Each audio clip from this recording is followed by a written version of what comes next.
Hello students, how are you?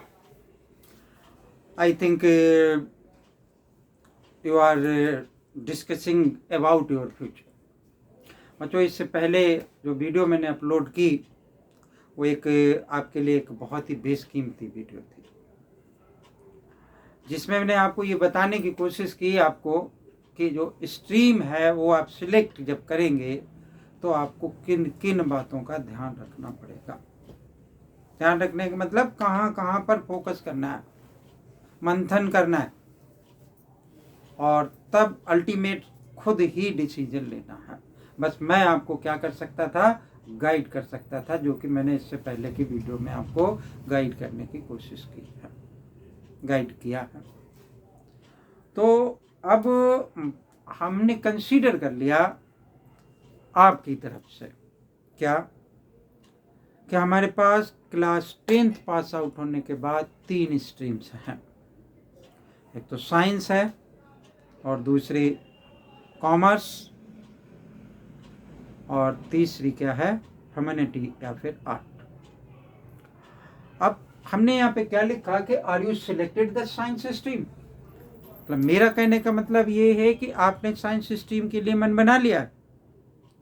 अगर आपने science stream के लिए मन बना लिया है तो आपको साइंस स्ट्रीम में क्या क्या मिलेगा उस पर मेरा ये फोकस होगा। ठीक है, तो हम आपको बताएंगे कि अगर आपने साइंस स्ट्रीम को सिलेक्ट कर लिया तो कहाँ कहाँ क्या क्या मिल सकता है आपको, यानी क्या करना होगा आपको। साइंस स्ट्रीम में क्या है, भाई बहुत सारे लोग साइंस स्ट्रीम की तरफ मूव करते हैं।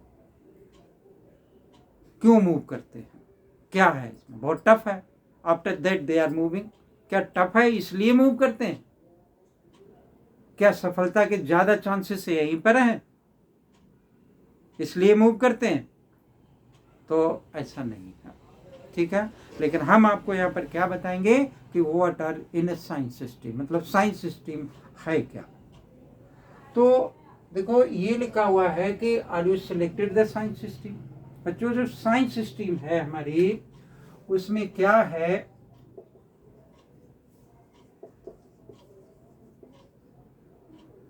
कि ऑप्ट कर ली, मान लो कि आपने साइंस स्ट्रीम ऑप्ट कर ली, ठीक है। तो आपके पास क्या होगा कि 2 ऑप्शंस होंगे। You have 2 options. अब इन 2 ऑप्शंस में आपने डिसीजन ले लिया होगा कि आपको कौन सा ऑप्शन सेलेक्ट करना। आपको भी पता है कि वो कौन से 2 ऑप्शंस है। नंबर 1 हमारा क्या 2 ऑप्शंस में है। नंबर 1 तो है कि नॉन मेडिकल, और दूसरा क्या है कि मेडिकल है। तो मैं आपको बताऊंगा 1 बाय 1, यानी नॉन मेडिकल में क्या पीरियड कहाँ पर स्कोप है और मेडिकल में कहाँ पर स्कोप है। क्या स्कोप होगा वो हो सकता है मैं आपको नेक्स्ट वीडियो में बताऊं। तो जो नॉन मेडिकल वाले स्टूडेंट्स हैं उनके पास क्या होगा कि नंबर 1 कि फिजिक्स सबके लिए कंपलसरी हो गई, फिजिक्स, ठीक है। नंबर 2 केमिस्ट्री,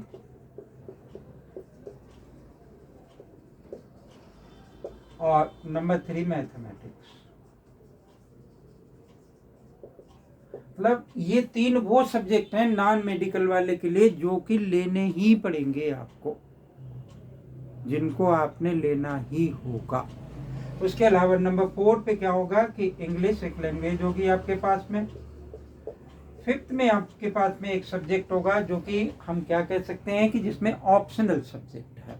आपके पास चॉइस होगी, किस किस में चॉइस होगी। CS ले सकते हैं, फिजिकल ले सकते हैं, या फिर फाइन आर्ट ले सकते हैं। ये डिपेंड करेगा कि आपके स्कूल वाला क्या आपको प्रोवाइड करा सकता है। इसके अलावा एक एडिशनल सब्जेक्ट भी ले सकते हैं कि इन्हीं में से आप ऑप्ट कर ले एडिशनल सब्जेक्ट। फाइन आर्ट आपने मान लो कि एक एडिशनल सब्जेक्ट ले लिया, या फिर आपने क्या इसके साथ में एक इकोनॉमिक्स भी ले सकते हैं, जो बहुत अच्छा सब्जेक्ट है, बहुत अच्छा ऑप्शन है। लेकिन प्रॉब्लम क्या है हमारे साथ में, वही 3 इतने बड़े सब्जेक्ट्स हैं कि आप जब क्लास 11th में इनको पढ़ना शुरू करेंगे तो आपको लगेगा कि आपका सारा टाइम इन्हीं को पढ़ने में निकला जा रहा है और फिर भी ये पूरे पढ़े नहीं जा पा रहे। आप अपने आप को के अंदर फीलिंग आएगा इन्फीरियरिटी कॉम्प्लेक्स की। तो ये 3 जिसको हम मिलकर के क्या कहते हैं, पीसीएम कहते हैं, ठीक है ना। ये तो वो सब्जेक्ट्स हैं जो सब्जेक्ट की नॉन मेडिकल वाले को ऑप्ट करने पड़ेंगे या कर सकता है वो, ठीक है ना। तो अब मैं 1 by 1 सब्जेक्ट के बारे में थोड़ी सी चर्चा करूंगा इसमें, लेकिन पहले मैं बताता हूं कि मेडिकल वालों के पास में क्या होगा। तो ये जो मेडिकल वाले हैं इनके पास में क्या होगा कि ये लिख लिया हमने, फर्स्ट फिजिक्स होगी इनके पास,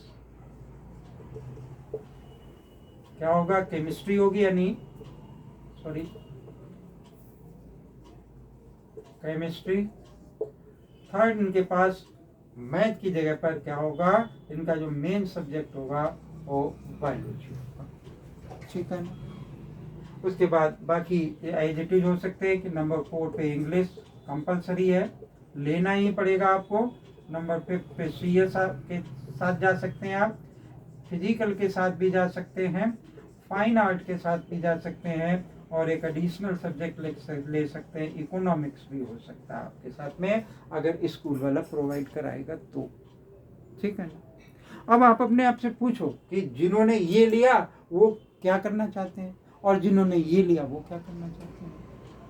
वही एब्सोल्युटली जिन्होंने नॉन मेडिकल लिया है वो किसकी तरफ जा रहे हैं, वही नंबर 1 तो हो सकता है कि वो आईआईटी यानी जेई मेंस, जेई एडवांस, यही है।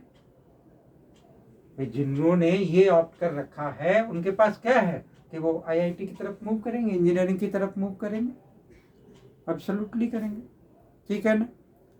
या फिर उनका पास एक और क्या ऑप्शन हो सकता है कि दूसरा ऑप्शन वो एनडीए की तरफ जा सकते हैं कि भाई आईआईटी नहीं, क्योंकि मैंने मैथ इसलिए लिया है कि मुझे एनडीए जाना है, ठीक है। अदरवाइज क्या हो सकता है बच्चों, ये सब सब्जेक्ट अपने आप में, तीनों सब्जेक्ट एक, ये भी सब्जेक्ट ऐसे हैं, ठीक है। हर एक सब्जेक्ट की अपनी वैल्यूएशन, ये सब्जेक्ट भी बहुत, मतलब हर एक सब्जेक्ट अपने आप में ऐसा है कि अगर आप उसके साथ जाते हैं तो आपके एक बहुत ही ब्राइट कैरियर आपको मिल सकता है। इसीलिए लोग साइंस की तरफ भागते हैं। क्या और पॉसिबिलिटी हो सकती है, मान लो कि केमिस्ट्री लिखा हुआ कि भैया आपने आपके दिमाग में हो कि केमिस्ट्री, भाई केमिस्ट्री के साथ क्या, केमिस्ट हो सकते हैं, आप दवा बना सकते हैं, रिसर्च कर सकते हैं उस पर, आप करके तो देखें। एडमिशन नहीं मिलता, अभी वैसे भी कोविड का जोर था या चल रहा थोड़ा बहुत, तो किसने मेडिसिन तैयार की, केमिस्ट ने, केमिस्ट्री पढ़ने वालों ने, ठीक है ना। अब इंग्लिश टीचर बन सकते हैं तो हमारे पास क्या हो गया कि केमिस्ट्री से केमिस्ट हो सकते हैं, ठीक है। टीचर हो सकते हैं आप, लॉ पढ़ सकते हैं आप, और बहुत सारे ऑप्शंस हैं। अच्छा, एक बात और क्या है कि जिन्होंने साइंस ऑप्ट कर रखा है वो आगे की क्लासेस में, मतलब ग्रेजुएशन में क्या कर सकते हैं कि कॉमर्स की तरफ मूव कर सकते हैं। कॉमर्स वाला ह्यूमैनिटी की तरफ मूव कर सकता है, लेकिन ह्यूमैनिटी वाला ग्रेजुएशन लेवल में कॉमर्स की तरफ नहीं मूव कर सकता, और कॉमर्स वाला साइंस की तरफ मूव नहीं कर सकता। तो इतने ऑप्शंस, बहुत सारे ऑप्शंस हैं, बहुत सारे ऑप्शंस हैं। उनके बारे में, हर एक ऑप्शंस के बारे में मैं आपको डिटेल में और वीडियो में बताऊंगा। लेकिन उससे पहले क्या है कि जो हमारा ये मेडिकल वाला है, मेडिकल वाले में मेनली आपने क्यों मेडिकल की तरफ गए, बायो की वजह से, यानी बायो पर फोकस किया। क्या करोगे आप, भाई एमबीबीएस करना चाहो, मेडिकल में जाना चाहो, है ना, पहली अपॉर्चुनिटी। अगर वहाँ नहीं गए, हो सकता है कि डेंटल की तरफ जाओ, ठीक है ना। बीएससी यहाँ पर भी कर सकते हैं, बीएससी कर सकते हैं, एमएससी कर सकते हैं, ठीक है ना, बहुत सारे ऑप्शन हैं, बीएड कर सकते हैं।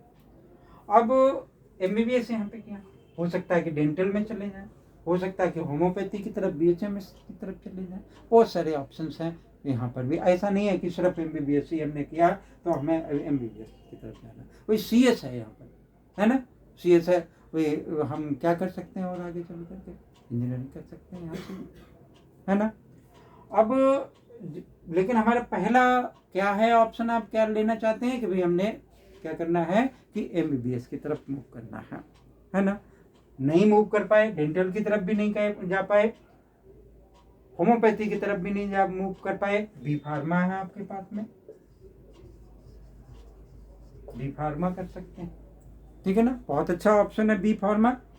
BSc कर सकते हैं यहाँ पर भी, MSc कर सकते हैं। अब MSc में यहाँ पर क्या होगा कि भाई एक तो केमिस्ट्री हो सकती है, जूलॉजी हो सकती है, बॉटनी हो सकती है। क्या क्या ऑप्शन हो सकते हैं यहाँ के MSc में कि भाई हमने आपको बताया कि केमिस्ट्री हो सकती है, जियोलॉजी हो सकती है, बॉटनी हो सकती है, ठीक है ना।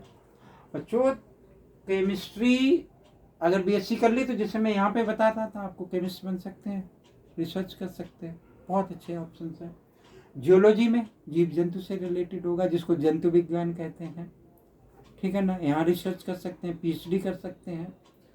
बॉटनी में क्या है, बॉटनी का बहुत एक लार्ज स्केल का ऑप्शंस होगा, हॉर्टिकल्चर की तरफ जा सकते हैं, खेती बाड़ी जिसको कहते हैं, उसमें पता नहीं कहाँ कहाँ तक कितनी ब्रीड्स अवेलेबल है, आप उनमें कहीं पर भी मूव कर सकते हैं। बायोकेमिकल की तरफ जा सकते हैं, बायोटेक्नोलॉजी की तरफ जा सकते हैं। तो ये क्या है, ये मैं आपको ऑप्शंस बता रहा हूँ, ये ऑप्शंस के नाम बता रहा हूँ आपको।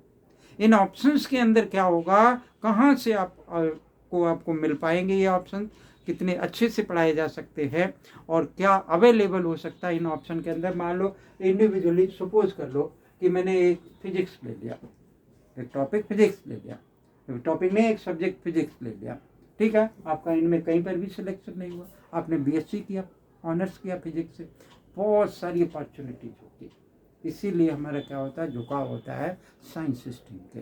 लेकिन साइंस स्ट्रीम है, उसको पढ़ना पड़ेगा आपको बहुत अच्छे से। तो आप कुछ समय तक ट्राई करके देख लें, अगर पढ़ पाते हैं तो कंटिन्यू रखें, नहीं तो नहीं डिसकंटिन्यू करते हैं उसको, कॉमर्स की तरफ मूव कर जाए, है ना। किसी के कहने सुनने में आकर के आप साइंस स्ट्रीम नहीं ऑप्ट करें, और अगर ऑप्ट कर ली तो ये जो मैंने बताया है आप देखो कि इसके थ्रू आपको ऑप्शन मिलेगा। अब ये 1 by 1 जो सब्जेक्ट है और जो ऑप्शंस हैं उनके लिए मैं आपको पर्टिकुलर वीडियो दूंगा, ठीक है, कि आप कहाँ कहाँ क्या मिल सकता है, बहुत डिटेल में बताऊंगा। लेकिन इस वीडियो में इतना ही। अच्छी लगे आप ज़रूर लाइक करें, चैनल सब्सक्राइब नहीं कर रखा हो चैनल को ज़रूर सब्सक्राइब कर ले, क्योंकि मैं हर एक वीडियो कहीं सेंड नहीं कर पाऊंगा तो आपको देखने को नहीं मिलेगी और आप उसका फ़ायदा नहीं उठा पाएंगे। तो और वीडियो को जब भी देखें तो अंत तक देखें। थैंक यू, जय हिंद।